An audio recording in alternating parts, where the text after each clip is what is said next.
Good morning, everyone. If your chat feature works, those that are logging in, please give me a good morning in the chat box, if possible. I'll shoot a message out to the team myself. Good morning.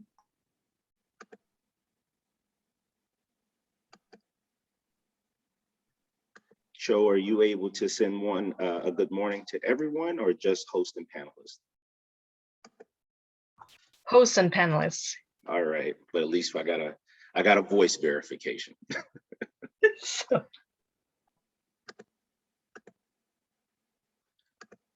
All right, we'll wait just a few more seconds as we have a large number of people joining us this morning.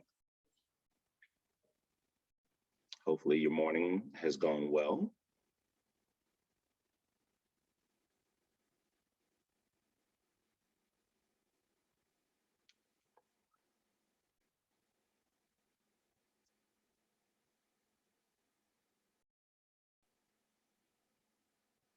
All right, so what we'll do, this isn't the official kickoff. We're just gonna have a couple quick tips real quick before we do our official kickoff as people are joining in. On the Whova app, we're gonna give you guys just a little bit of feedback on the agenda, either on your cellular device or tablet, or if you're on a laptop or desktop. The agenda is very simple for us today. Just click the agenda and you're able to see all of the sessions that are available. And then you'll just click view session and log in through Whova, and you'll be able to join all of our sessions today. We also have some wonderful speakers, and inside of the attendees list, you're going to be able to see all of the participants that are joining today. You'll be able to see those who are designated as speakers.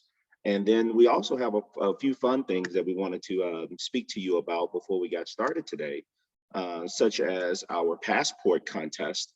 So you're able to collect passport stamps from the virtual resource fair. You'll see those titled as exhibitors as well. So when we participate in that session, you definitely want to collect those stamps, and the more you have, the greater chance you have of winning. We also have a leaderboard contest. It's a really cool feature inside of the community board. I'm actually inside of there now, and there is a large amount of activity and participation. So please feel free in between sessions or after today's events to just take some time and play in there and get engaged and organized with those that are participating. We have a very large audience this year. It's our 30th anniversary, so we're really excited, and we definitely want you to engage with people. So we have another a wonderful opportunity for our live poll choice, People's Choice Award. You're going to be able to see that live poll inside of the resource section, and it'll say polls. The poll for voting for our exhibitors, I'm sorry, not our exhibitors, but our poster presentation is going to close at 10 p.m. on tomorrow. And the difference in what you've seen in previous years with us is we're typing first and last names of people, not just their numbers. On some of the passport and photo contest. So I didn't mention a photo contest. I apologize about that. But in the win a prize section in Whova, if you post a photo of you from a previous decade, where people are able to vote and get some activity with that, have some fun with it. And we also are collecting points for a prize for that. So in the win a prize section, you will see photo contest, and you're able to see the passport. As you should see, you should have 0 passports right now because we haven't started that session with our exhibitors. All right. And then we did just want to make sure that as our sessions get going, that we use the Q&A feature, the chat box, various sessions where you'll be able to speak up and come off mute. Even today, after our keynote, we'll be able to do a Q&A session where you'll be able to use the raise your hand feature, and we will acknowledge that and be able to bring you off mute so then you can ask questions. Your participation is greatly appreciated. And we want to make sure that we're not just presenting to you throughout the next few days, but you're getting your questions answered so we can make sure we're leaving a positive impact on you. Other than that, I think those are kind of our key points from the session. Feel free to look at the agenda in advance. That's one of the things that I'll be talking about at my 12 o'clock session, which is like maximizing the conference and how to navigate your way through the conference. But just in advance of that, I'll go ahead and just say, you know, look at the agenda, look at the sessions that you're planning to go to, and go ahead and have a plan of attack of how to prep for those in advance. And then just really participate, right? We'll talk about this later, but make sure that you're participating in the chat feature, in the chat groups, and making sure you're starting to build connections and networking with each other. So hopefully that was just a brief, simple overview for how to navigate through some of the Whova and kind of conference features that we have this year. We look forward to great participation from you, and we'll have just maybe like a 1-minute pause here. I'll go on mute, and then we're going to get this conference started, everyone.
All right.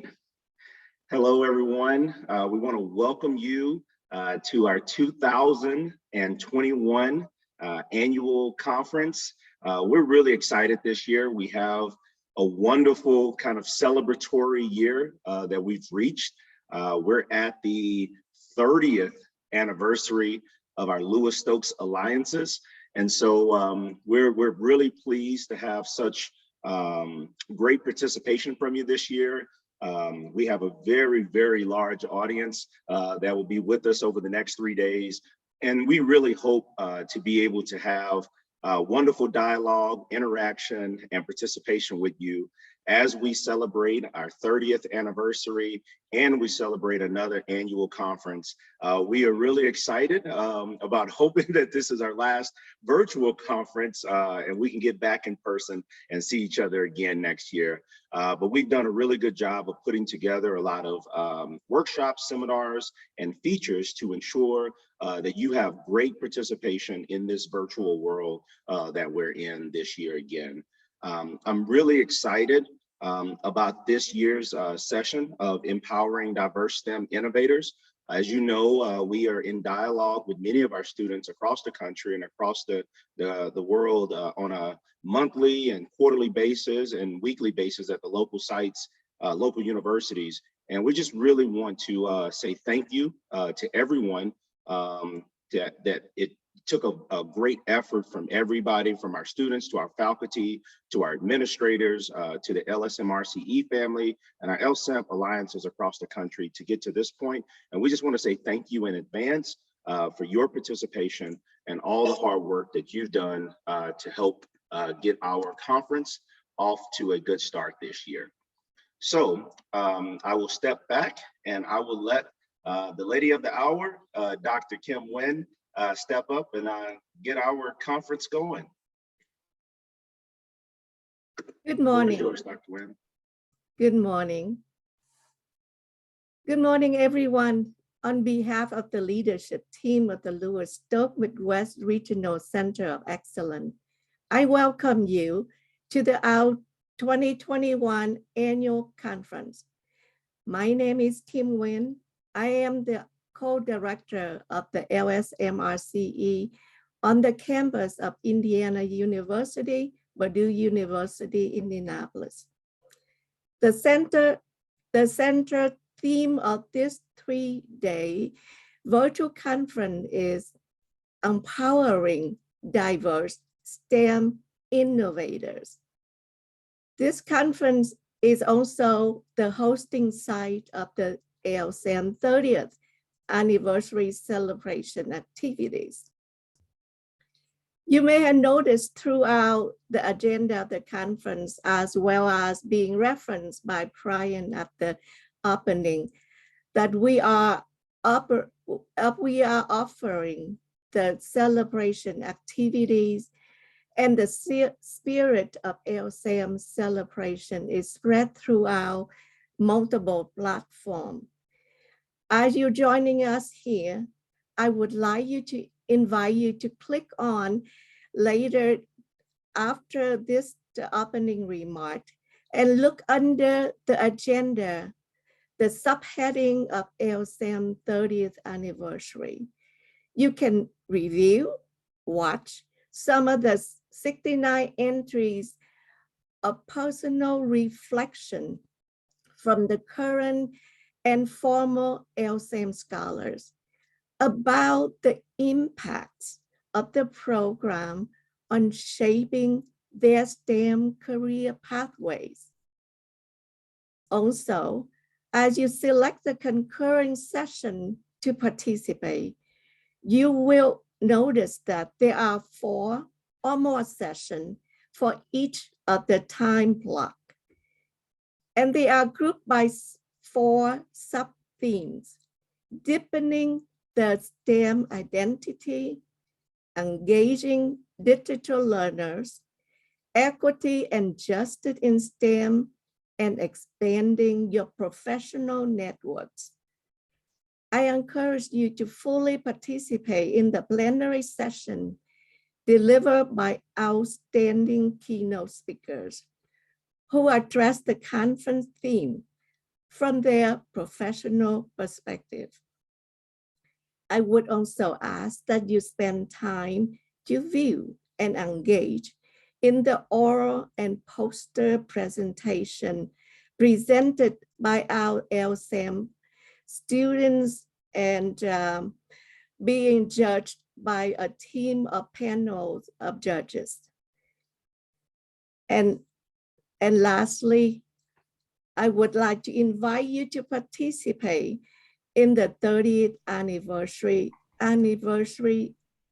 celebrating activities on Sunday, that include the Stokes tribute video and video from the LSM alum on the impact of the program on their life. The 2021 LSMRCE conference is the result of team collaboration for broadening participation, collective impacts of the LSM. You will notice that there are over 200 of individuals across the country listed under the speakers category. Yes, it is. For the last 30 years, with the support of the National Science Foundation, the LSM community have grown this program as effective as it is today. We are very proud of being a member of the LSM community, as we recognize that hundreds, if not thousands, of the LSM leader and innovator are beneficiaries of our work, and those before of us who have led the program development since 1991. I thank you for joining us at this conference and share your interest and commitment in empowering diverse STEM innovators. Have a great day and have great, excellent experience at the conference. Thank you.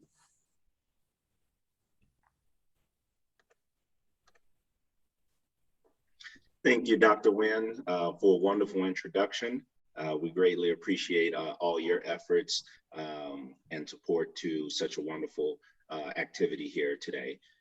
So I would like to keep us moving forward here, and we'll like to bring to the session today, Dr. Fashola.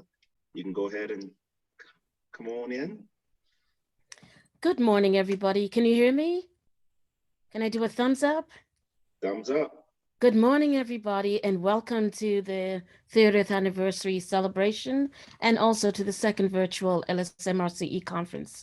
I'm Dr. Tokes Fashola, and I am the external evaluator for the LSMRCE program and also for this conference. I am just going to take a few minutes of your time to ask you to please complete the evaluation. Now, what is the purpose of the external evaluator? The purpose of the external evaluator is to make sure that the National Science Foundation and all of these wonderful conference planners and your colleagues hear your voices. We need to understand how we can improve or repeat the sessions, what we can do to make it better, what we can eliminate that you did not like in the past. But in addition to that, it is important for us to let the National Science Foundation, us as external evaluators, to let the National Science Foundation know that indeed the money that they put forth for LSMRCE is not only being put to good use, but that it's also being appreciated, okay? That LSMRCE is listening. Now, in the evaluation, you will have an individual evaluation for each of the breakout sessions. And then you will have one larger evaluation for the conference. As Dr. Nguyen mentioned, you have individual breakout sessions or sub-themes. And so we have added an evaluation session for each of the sub-themes. Once again, we also have a final evaluation. We have a final evaluation for the overall conference. I want to make this known and clarify. We ask for personally identifying information. We ask for your name and we ask for your email address. I want to let you know the only person who has access to that information is myself. We send it to LSMRCE to distribute the survey, but the survey comes to us. All they have is the link. And if they click on the link, they cannot see your names, they cannot see your emails, they can only, I repeat, they can only see the survey. So please consider adding it. Why do we ask for your names? We ask for your names for two reasons. Sometimes you start to fill out the survey and then something happens to the internet. So we have issues where some people will fill out the same survey 2 or 3 times. And what that will do is that will inflate the actual number of people who are completing the survey. So if we find out that a person completed the survey more than once, it's the same name, the same person for the same session or the same conference, we have to remove because we cannot have duplication. The second reason why is because of IRB, and we ask for consent. And we need to make sure that, yes, indeed, you didn't just click a box, but that you are aware of the consent. And the final reason is because, remember, we will ask, did you provide consent last year? And if you say yes, we have a list of names. So if you happen to say yes and we don't have the name for last year, that means you do not provide consent this year, and that's a violation of IRB. So once again, those are 3 of the reasons why we collect the names. And then finally, for the prize for filling out the survey in the end, the incentive. We strongly encourage you to complete the surveys. We need to have a high response rate, or a higher response rate, so that we can tell the National Science Foundation that indeed the participants took the survey seriously, and that they felt that their voices needed to be heard. Last year, we had a great number. I think the conference was full last year. We expect a great number of people to attend, but we would love to hear your voices. Our survey has American University on it. Our survey is not a poll, so please be sure to check with, you can message me during the time of the conference, or you can message the organizers. We don't do the Hoover poll, and we don't do the individual polls. We do the surveys that ask for consent, and it has American University on it, okay? Thank you very much for your time, and I will pause for questions.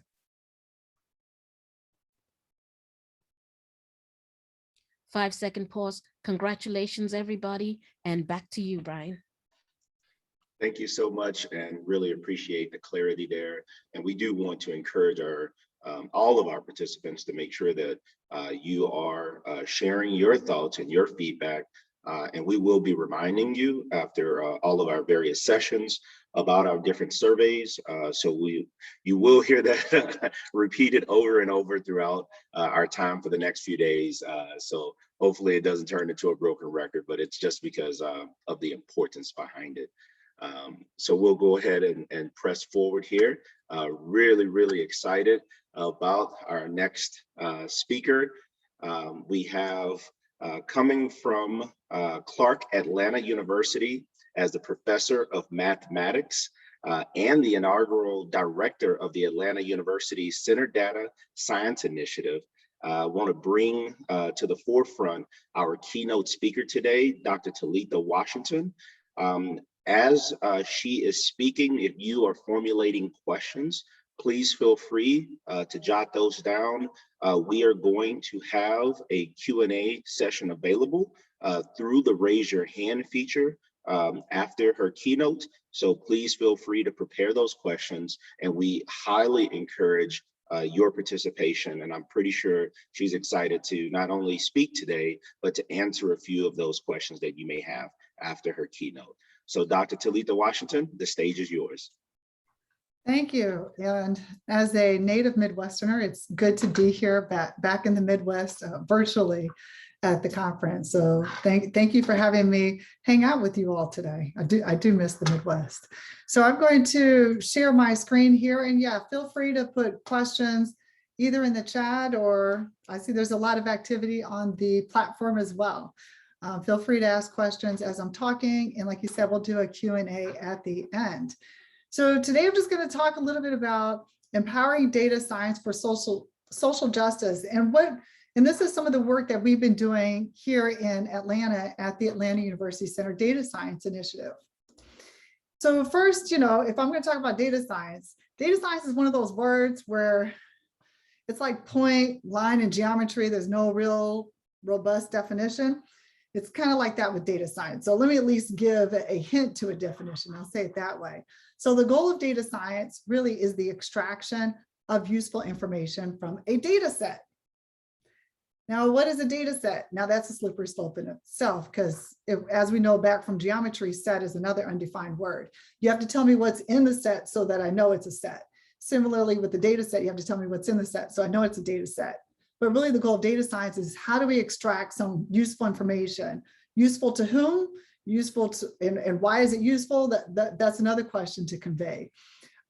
There's also a SciAm journal on mathematics of data science.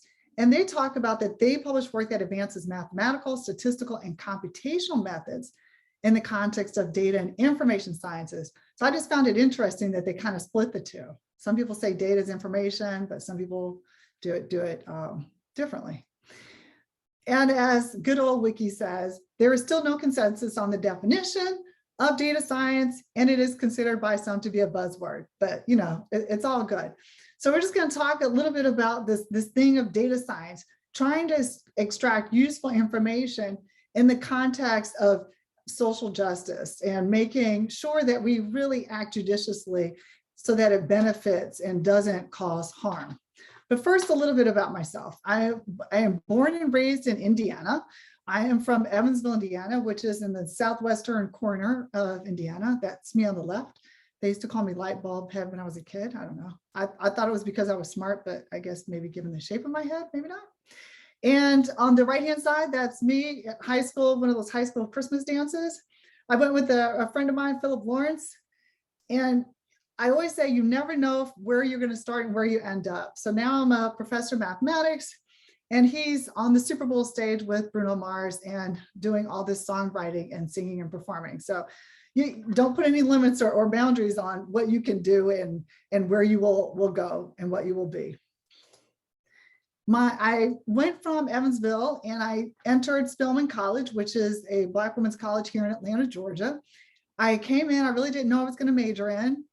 Y'all students are probably way more streamlined thinking than I was. I started with pre-cal 2, and so I wasn't slated for complete success. And the second semester, I took Foundations of Math, which is a proofwriting class. Oh, it kind of smacked me upside the head, and I was failing, so I withdrew from it. And it was hard. So I had a hard transition my first year of undergrad. But as they say, it's perseverance pulls you through. I took that same foundations course a year later and scored an A, and actually scored an A in most of my math classes. Had I given up because I failed early on, I would be at a different place probably right now. So I think the moral of the story is it's not how you start, it's how you finish. And it's how you can leverage failure to really make you stronger and learn from that and grow and not be completely taken aback or consumed by it. At Spelman, it was a great time. I flipped burgers. I played in the Morehouse Marching Band. I know we're in homecoming season now, which is interesting in the pandemic times. And I did a study abroad my junior year, that's on the upper right, to Mexico, where I actually took math courses in Spanish, and that was a great time. I also was kind of pulled by the ear by a faculty member who said, hey, I want you to do this research project. And that's me in the middle, where I presented on the stability of difference equations. So you notice that my colleague there, she's all dressed in a suit and I have a t-shirt on. So I guess, I don't know, maybe I'm a little bit of a rebel raiser. I'm not really sure. Also on the lower right is a book from Dr. Ronald Mickens on difference equations. Now he gave me this book as an undergrad, when he was a faculty member across the street, literally, at Clark Atlanta University.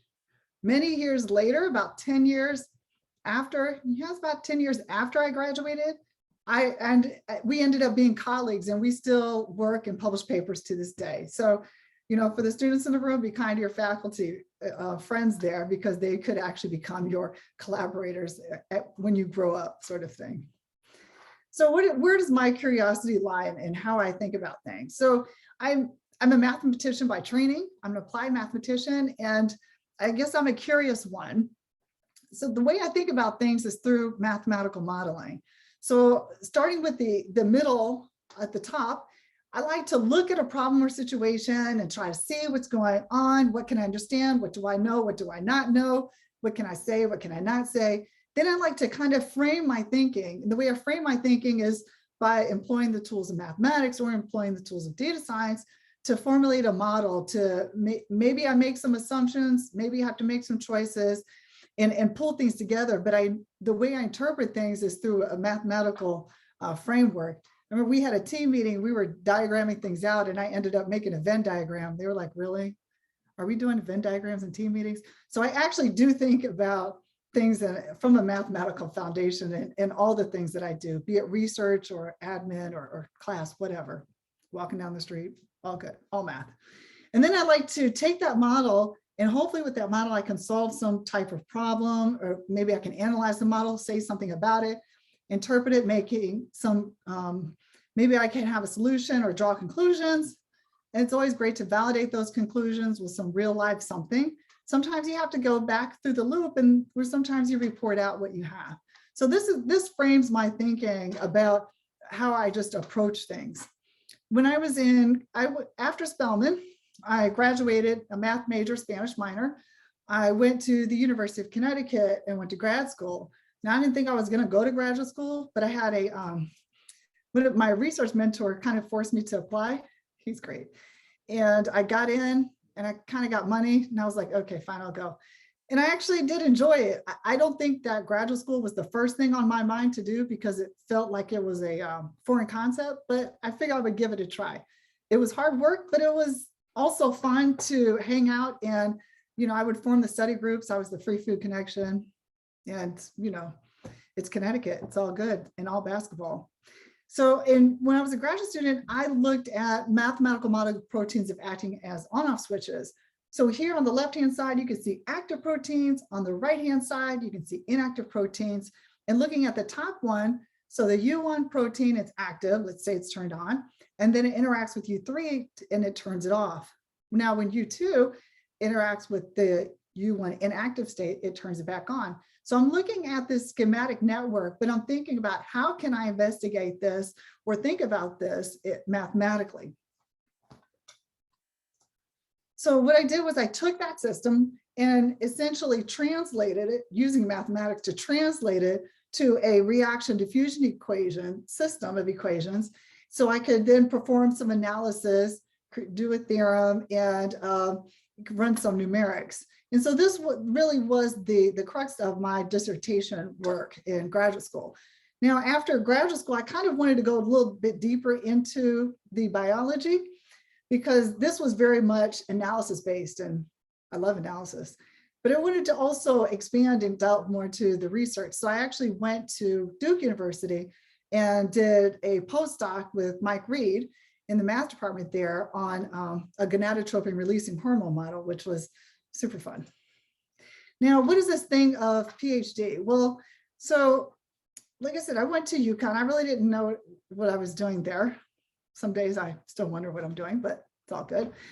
If you can think about this middle circle, so this is kind of what we know in elementary school, middle school, we learn more, in high school, we learn more, undergraduate, we learn more, and then graduate school, we learn more. And then with the PhD is you have this body of knowledge, whatever that is, like a defined body of knowledge.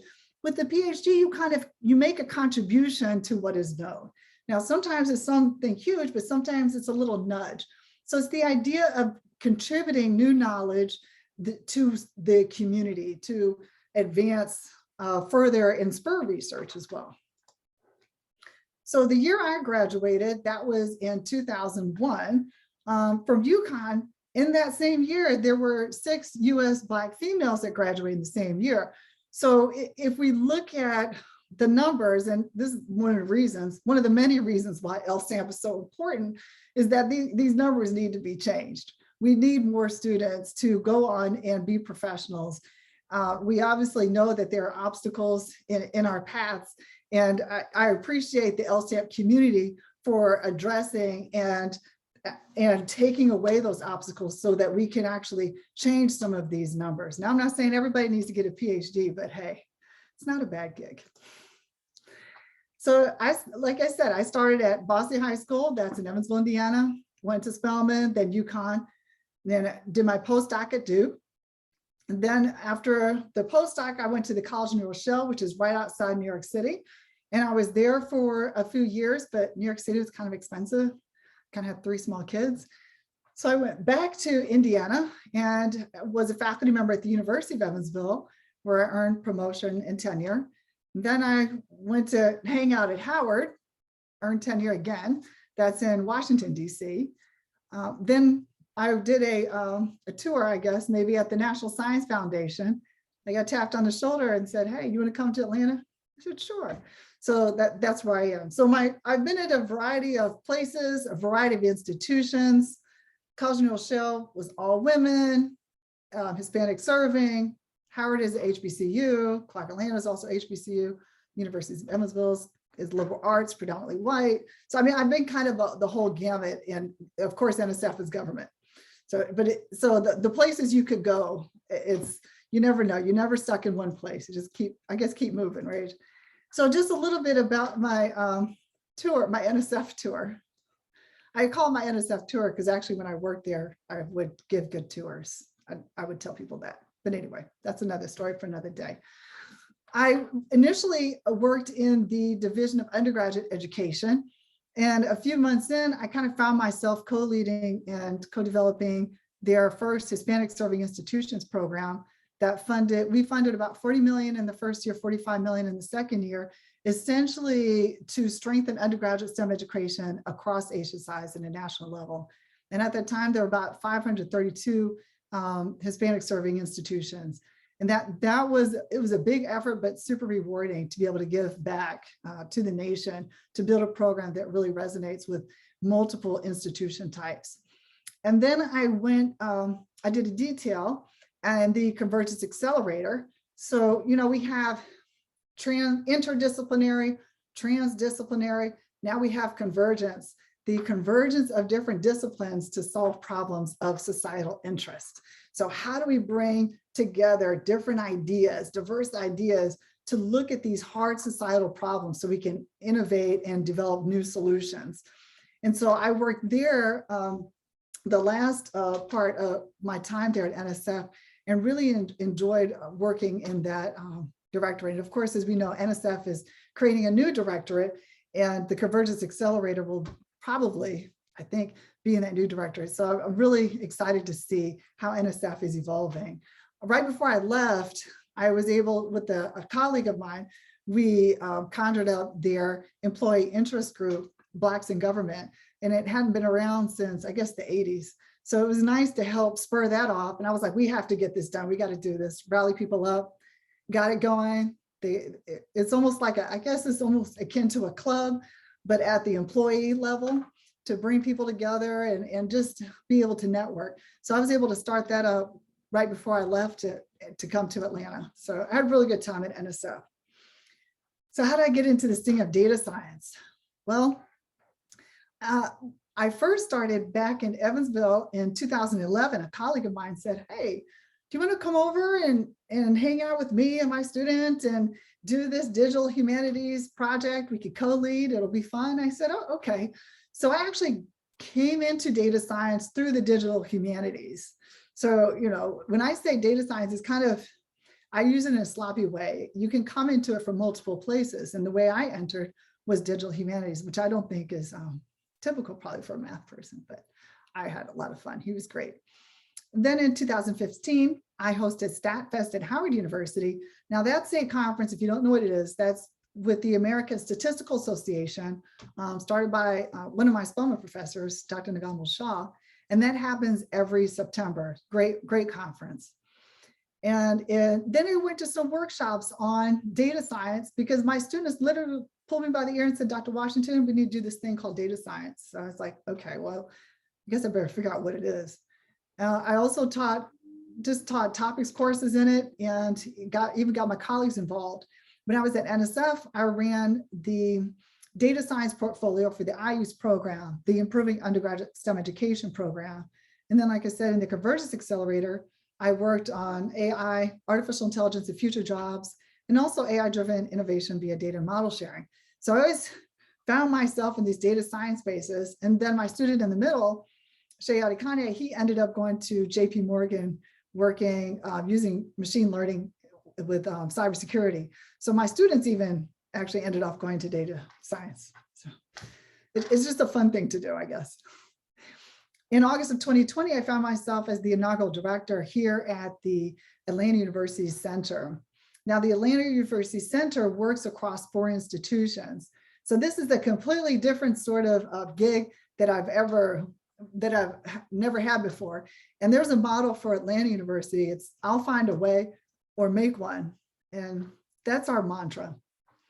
We know we want to serve the institutions with respect to data science, and we just find the way and make it happen. So the Atlanta University Center, it's right near downtown Atlanta. And essentially, so we're co-located institutions, literally right across the street from one another. And together we're approximately 9,000 students. So Clark Atlanta, R2, meaning they have undergraduate and we have graduate programs. Spelman College, all female, undergraduate only. Morehouse is all male, undergraduate only. And Morehouse School of Medicine is graduate only and medical school. So I work across these 4 institutions around data science research and also data science education, doing programming that resonates. And the way that we ground our program really is the strength of our students. So on the right-hand side, that's a picture of the young Julian Bond. He graduated from Morehouse College, and he was the vice chair of SNCC, or the Student Nonviolent Coordinating Committee. So we've had students, and he was very active in advocating for civil rights. And back in March of 1960, AUC students, the students of our colleges, actually wrote an appeal for human rights that appeared in the paper to actually say the Atlanta Journal-Constitution to advocate for human rights. So our students have a long history of advocating for human rights, civil rights of African Americans in this country, and also those of the African diaspora abroad. And we position our data science initiative on that strength, on that thrust area. So our purpose here for the data science initiative is to leverage our rich history in social justice and support data science research and teaching with an intent to address social justice for Black lives. And we facilitate, coordinate across all of these institutions. And that was the first year, is focusing on our institutions. And now we're reaching out to other HBCUs as well. Ooh. Back in the last year, in the springtime, time flies, we hosted a student data challenge to look at how can you use Facebook qualitative data to erase child trafficking. What posts are successful, which ones are not, what should they look like, what should they not look like. So the students had to mine through that data and do some analysis to really make a recommendation about how we can better reach people who have experienced this unfortunate event. So our students really rose up to the challenge. That is a fire alarm. Don't know what that means. Okay. That's bizarre.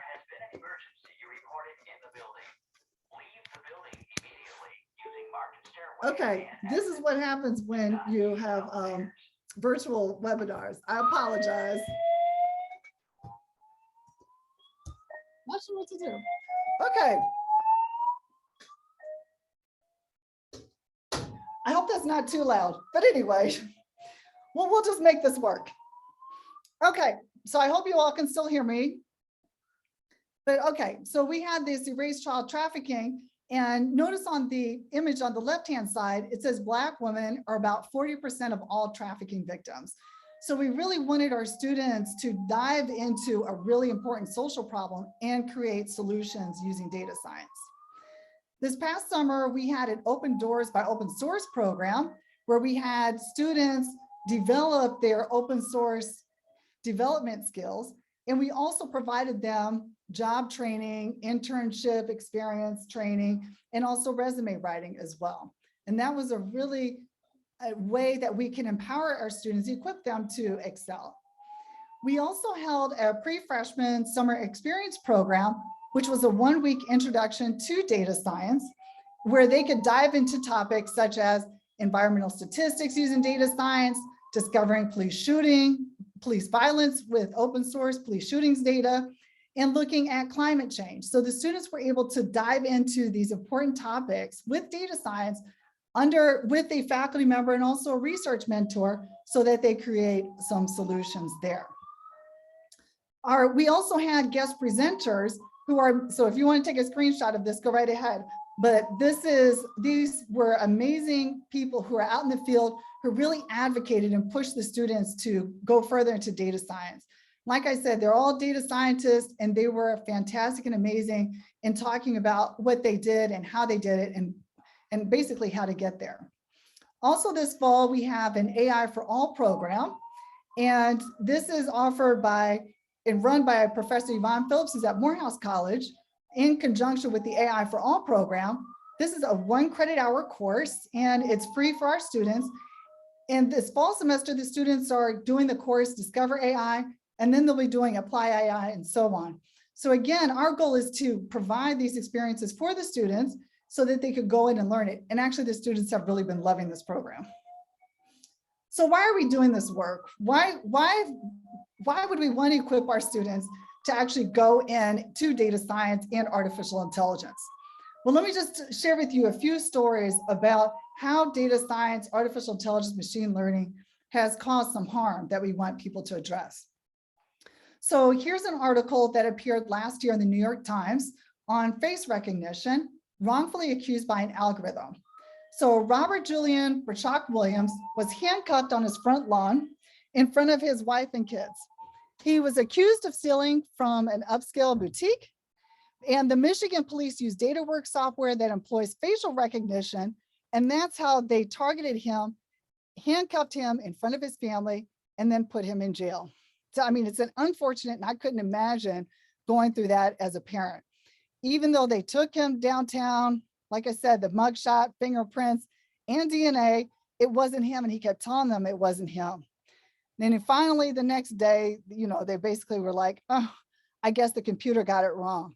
So when we think about developing these algorithms, we're not developing these algorithms just in some sort of vacuum.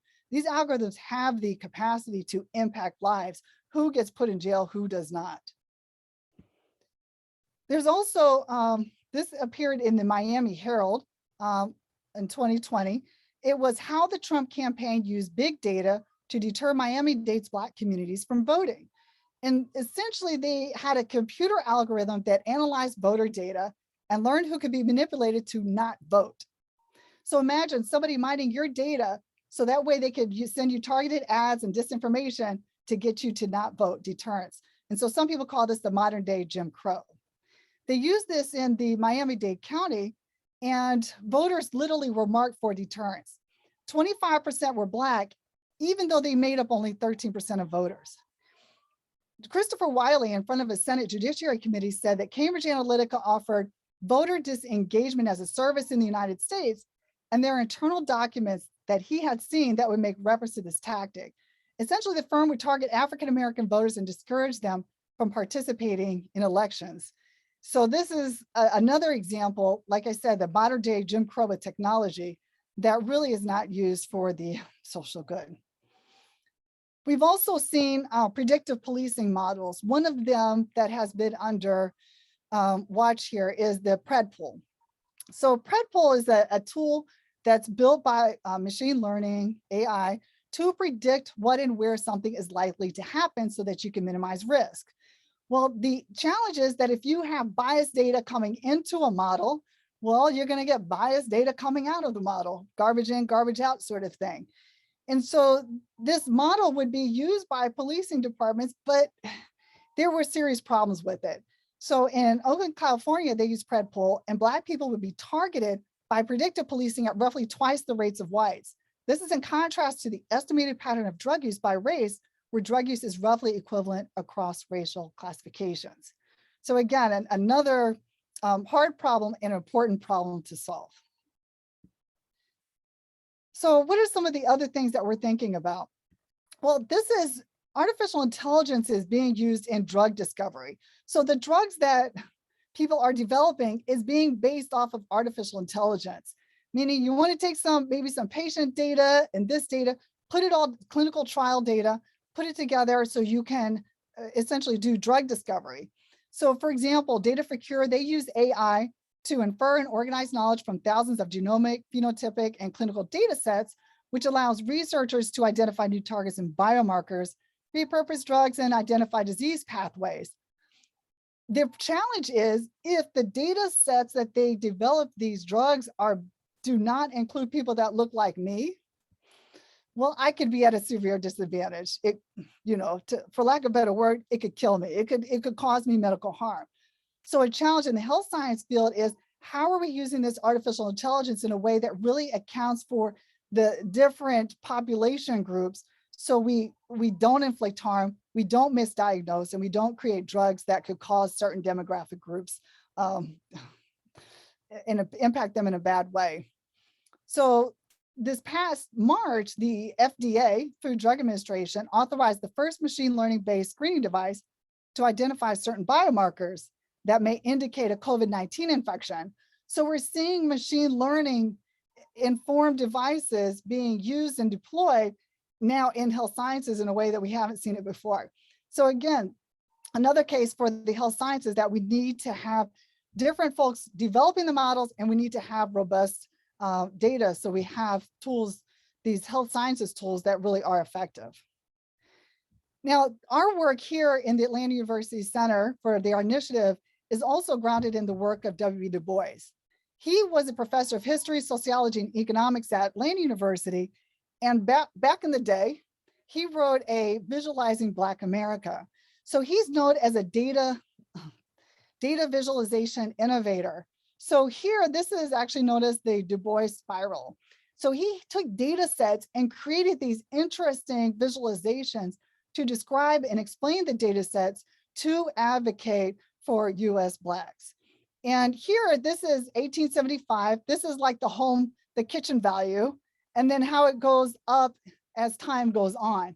And he actually makes a tongue-in-cheek comment saying that the value, the home, like say the wealth value for Georgia, Black Georgians increased over the years with no help from the government.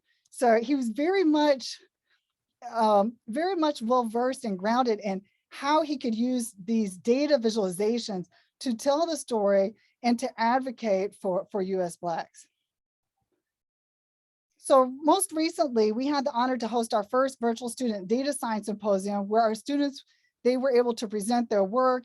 And we also have an HBCU data science resume book so we can feature them and connect them with careers and also other opportunities.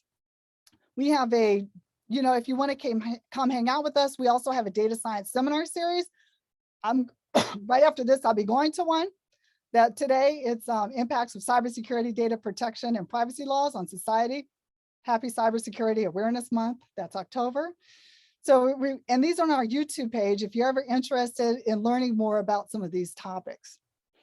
So what are some strategies as we move forward that could either help advance your career or just help you move along your trajectory?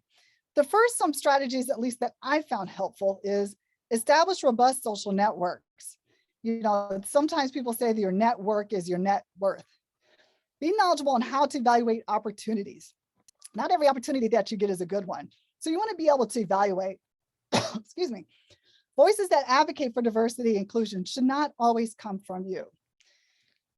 Sometimes this should come from somebody else. And that's a huge burden if you think that should always come from you. So as they say, share it. It doesn't always need to be you. Also, access to leadership and leadership opportunities is a critical part of the solution. Now in the lower right, that's one of my favorite quotes there. That's from Frances Carter Johnson. She actually works at NSF there in HRD. She said, why not take the time now to get good, manage and leading at switching gears quickly, efficiently, and effectively. Life changes all the time. You may be given a keynote with the fire alarm going off in the background, but you just keep it moving. You just switch gears and keep going forward. So, I just love that quote. So just a little bit about me before I close, that also enjoy what you do. Life can be challenging, but you got to find the rewards and you got to find your out. Me, I'm kind of a fitness fanatic and I'm a horrible dancer, but hey, I like to do it. So that's me in my hip hop dance class on the left-hand side. exercising here with Kathy. I love hanging out with my math people. These are me and my 3 kids here in the upper right. And if you're ever in the Atlanta area, come on by, as they say. So I just want to give a shout out of thanks to the sponsors of the Atlanta University Center Data Science Initiative, Coca-Cola, Choice, SAP, United Health, Uber, and the UC Woodruff Library. So with that, we will take some questions. Awesome. Thank you so much, Dr. Washington. Great presentation. And absolutely, thank you for your creativity there and staying on task. Yeah, I'm staying on task. I will not say that I'm speaking from a closet, but you know, I think Michael Jackson said, just keep it in the closet. So audience members, please feel free to use the raise your hand feature. We are going to be able to take you off mute and you are able to ask a question directly. So please feel free. You don't have to feel pressured, but this is a wonderful opportunity to talk to someone of great experience, of great talent, and also someone who has shown great endurance to get to where she is in her career. And so it's absolutely a wonderful opportunity to have a direct dialogue with her today. So please feel free to use the raise your hand feature and you are able to get a question answered. If someone is struggling with that, please figure out a way to let us know with that, but we would like to get a few hands raised. And it looks like we do have hands raised and they'll start working on getting you off of mute. So we'll start with Miss Latricia.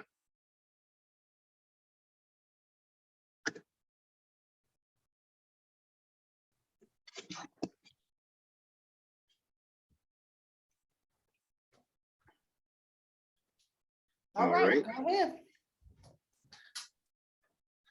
All right, Latricia, are you off of mute and have you been made available to speak? And the fire alarm went off too. Yeah, Latricia, I have made it so that you can unmute your mic, but we are not hearing you right now if you're trying to speak.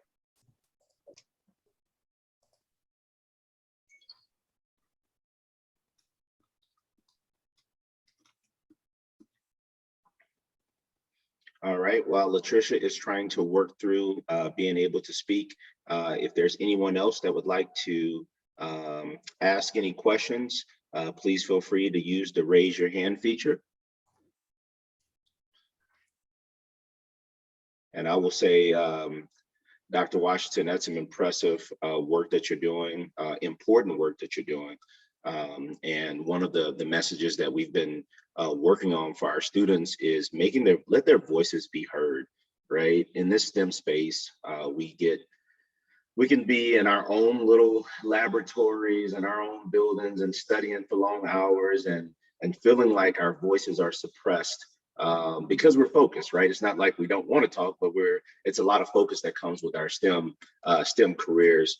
And it's really important to make sure that our voices are heard and you're letting not only your voice, but your metrics and your data be heard to make a great change in our communities and helping people with very serious topics.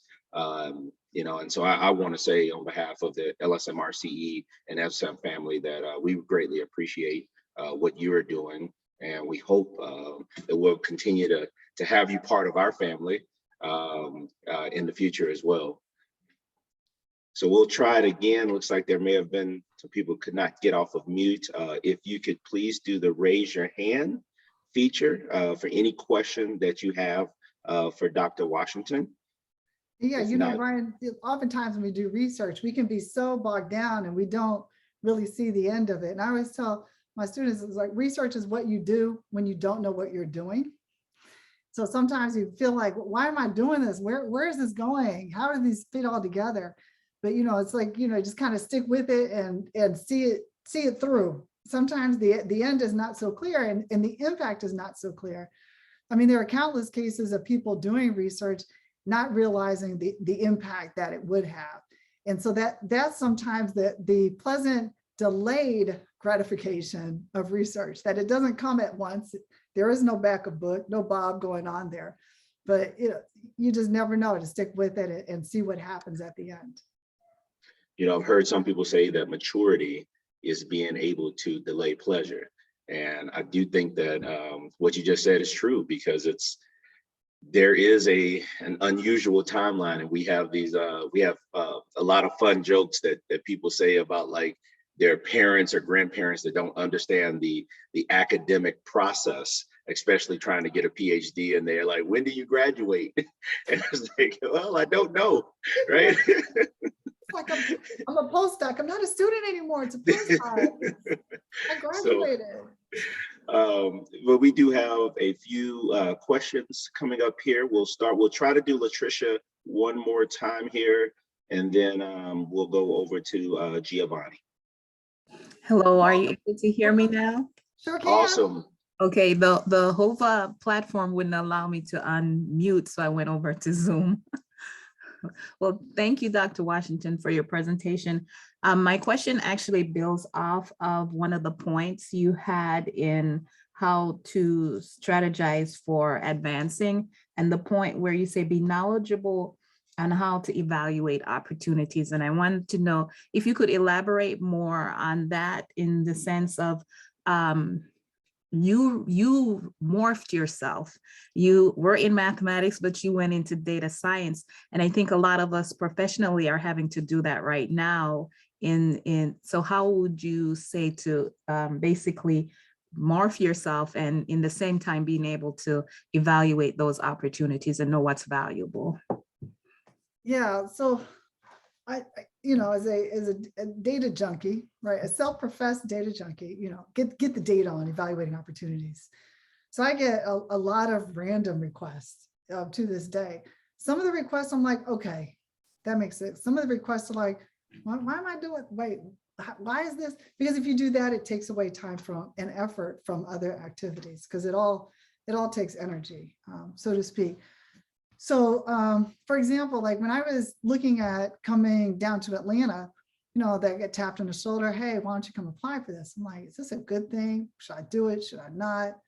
I'm in DC, life is fine, it's good. Should I go to Atlanta? Uh-oh. Evacuation system. I think they're testing the evacuation system. Anyway, and so what I did was I talked to multiple friends and just asked them, I have this opportunity. They were like, write out the pros, write out the cons. And then I would challenge my friends. I would say, should I do this? Should I not? Tell me why I should, tell me why I shouldn't. And it helped me to talk it out now with a lot of people, because you don't want everybody in your business, so to speak, when you have sensitive information such as that, when you're contemplating, because you want to be able to think freely, but in a confidential way. And I think one of the advices people say is, you don't take advice from people that you wouldn't trade places with, right? I guess you could do the negation of that. Take advice from people you want to trade places with. And so I think that's a good rule of thumb when you're trying to discern, is this good advice, is this not so great advice? Because some people just frankly just give crappy advice. And if I had listened to everybody, who knows? So you want to have some sort of filter, a healthy filter, not a filter that filters out what needs to be said and needs to be interpreted, but a filter that really brings in information that will help you progress and grow. And it's also, there's a bit of risk taking in there too, right? I'm working across 4 institutions. I'm in a consortium. I'm not in any institution. So there is no other data science initiative or institute like ours at all, because we're not in a school at all. And so I answer to an executive director of the consortium, and I also answer to 4 provosts, the director of the library, and 4 presidents. So it's a lot, but at the same time, by working with them and them pushing me, I'm also growing through the experience. So, but there was a bit of a risk there, but it's also, you want to have that safety net and, work hard, play hard sort of thing. But really, I think I like to do yoga. And with yoga, they say you're never stuck. You keep moving. So if you feel like you're stuck, you start moving and you'll get to a different place, and just look for opportunities. But again, it comes also through hard work. and being able to work through failure and leveraging failure to grow, not taking failure and giving up, but saying, okay, I fail a lot, actually. You know, we'd be here all day if I told you how much I fail. So I fail a lot, I make bad decisions, but it's being able to learn from that so that I can grow and hopefully make better decisions and do better moving forward. So it really is just getting that information and trusting your gut. Awesome, awesome. Thank you so much. Giovanni.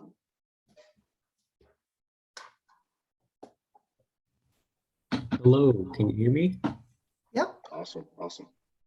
All right. I guess my question will kind of be building off of that too. My question is more about like your path. You mentioned at several points that you like didn't know like where you were gonna end up. Like you started with one thing and then now you're doing another. So I guess my question was about like when like those opportunities come up, I'm sure there was like more than one option you could have taken. Like how did you pick which path was what you were going to go down when you couldn't see the end?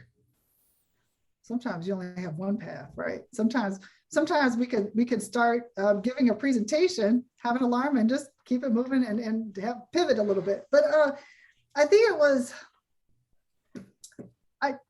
I wasn't, I guess there's certain parts of me where I enjoy a challenge and I'm not afraid, you know, to a certain degree of afraidness, right? To just try something new. So even though I pivoted, I always went in with the idea of whatever I am doing right now, I do this to the best of my ability and just learn everything with what I do right now. It wasn't that I was doing right now and then looking for something else, right? I was definitely not looking for this current position. I don't think I was looking for grad school either, but I was just, you know, let me just take what I'm doing right now and just doing the best that I can with whatever I have like kind of in front of my face.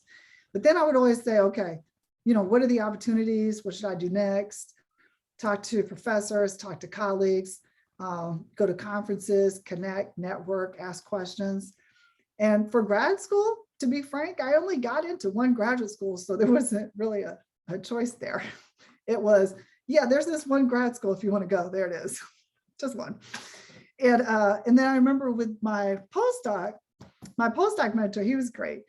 And he warned me early on, which I thought was helpful. He said, make sure that you guard your time. He said, as being a Black female mathematician, a lot of people will want to pull me in a lot of directions that will not serve to build my career and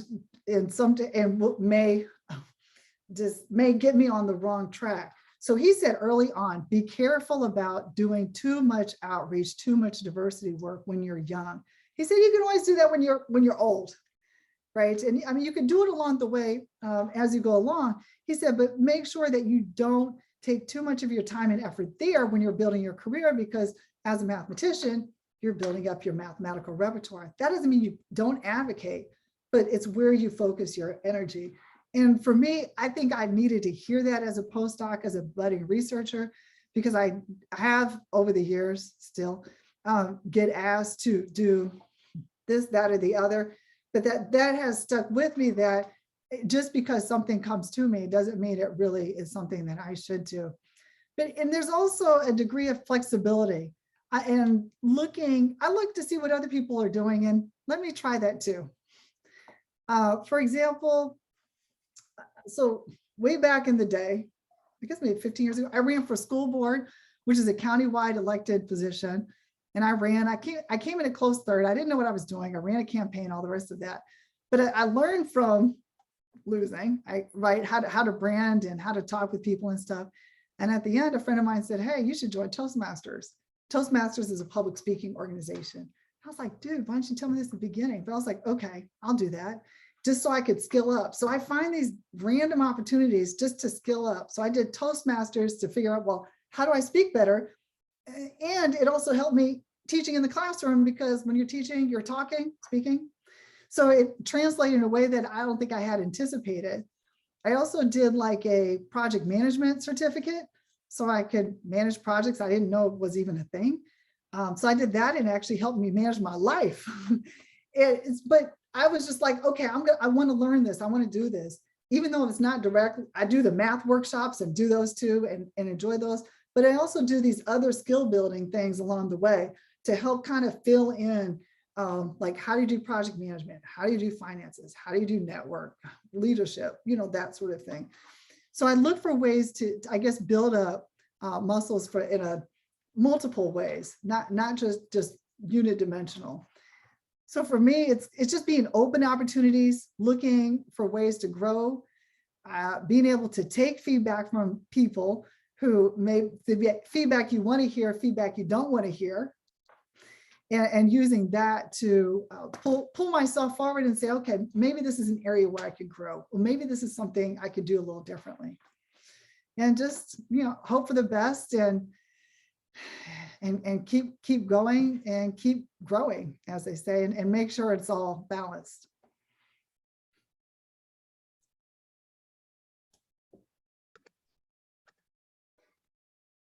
Yeah, so Anik said, giving your best to every endeavor builds character, resiliency, and reputation for the next opportunity. Totally agree. Absolutely. And we do have another hand raised. Ms. Catherine, are you able to come in? Yes. Hello. Good morning. Can you hear me? Good morning, Yes, sure. awesome. Great presentation. I really enjoyed it. I transitioned out of working in a corporate setting into advising undergraduate students. And one of the things that consistently came up, especially from my female students, was the phrase, "I'm not good at math. I don't like math."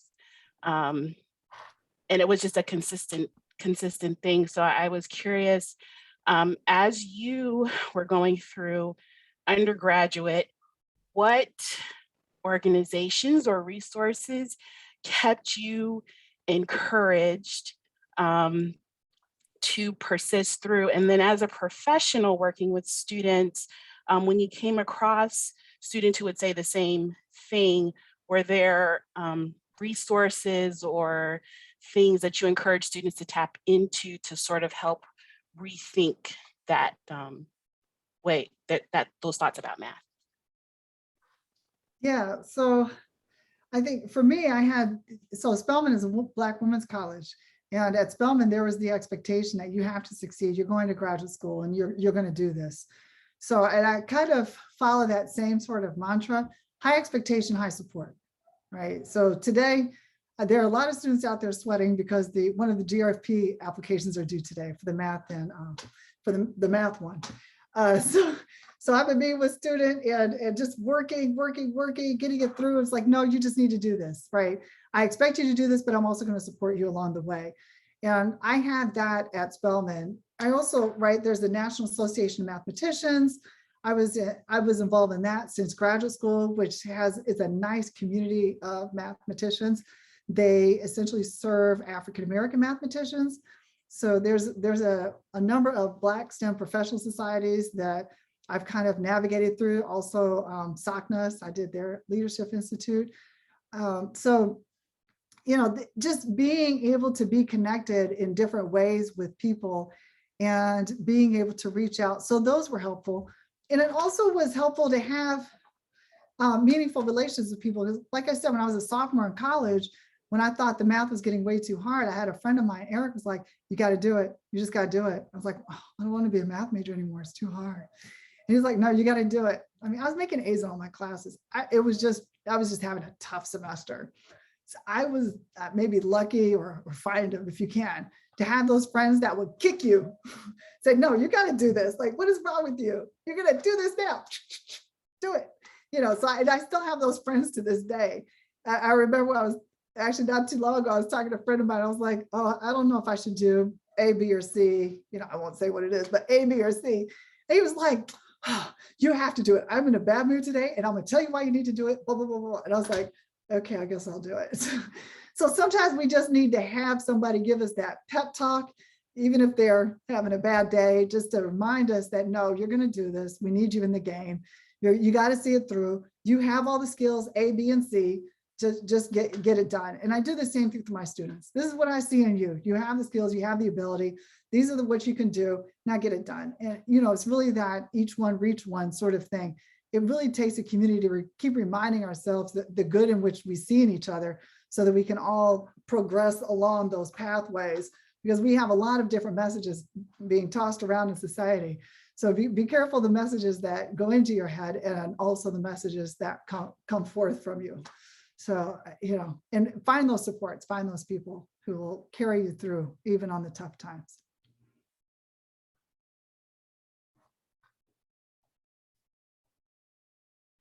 So Brian, I have to run to a Awesome. seminar.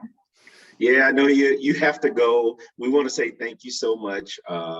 Did a wonderful job presenting, also answering the questions. And thank you for your time today. And thank you for your patience and creativity today as well. And good luck with your seminar. And thank you for joining us. Thank you. Thank you. Let's hope the fire alarm won't go off again. All right. You take care. Y'all too. Great to be here. Bye. Thank you. All right, everyone. We'll go through just a little bit of housekeeping as we get ready to maneuver through day one of our conference. As we mentioned, I'm going to pull up on my screen, so I'm kind of looking at the same thing you will be looking at. If you go to your agenda, you should be able to see all of our various sessions that we have. We have a number of sessions that are going to start at 12 p.m. Eastern time today. You do have the ability to switch the Hoover site and our conference site to your local time to ensure that you don't have any issues with what time zone you may be in. But at 12 p.m. Eastern, we are going to start our session. So we're going to transition over here rather quickly. And then we have a number of sessions that are coming up in the afternoon as well at both 2 p.m. and 3 p.m. And then we look forward to seeing many of you at the networking session. We got some new technology that we'll have this year that we did not have last year for our networking session. And so we look forward to you participating in that networking session today at 4 p.m. If we do not connect with you again as a group tomorrow morning, at 10 a.m., we have our Real Talk breakfast. For those that participated last year, very informal, very casual. You don't actually have to have your breakfast, but if you do have it, that's okay. But we're just going to have some dialogue with our students, faculty, administrators, etc., around various topics before we get our day started with our keynote at 11 a.m. So we look forward to connecting with you throughout the day, and we look forward to seeing you tomorrow morning as well. So we'll go ahead and start that transition, give you a few minutes to start logging into your next sessions. Take care, and thank you so much for joining our conference.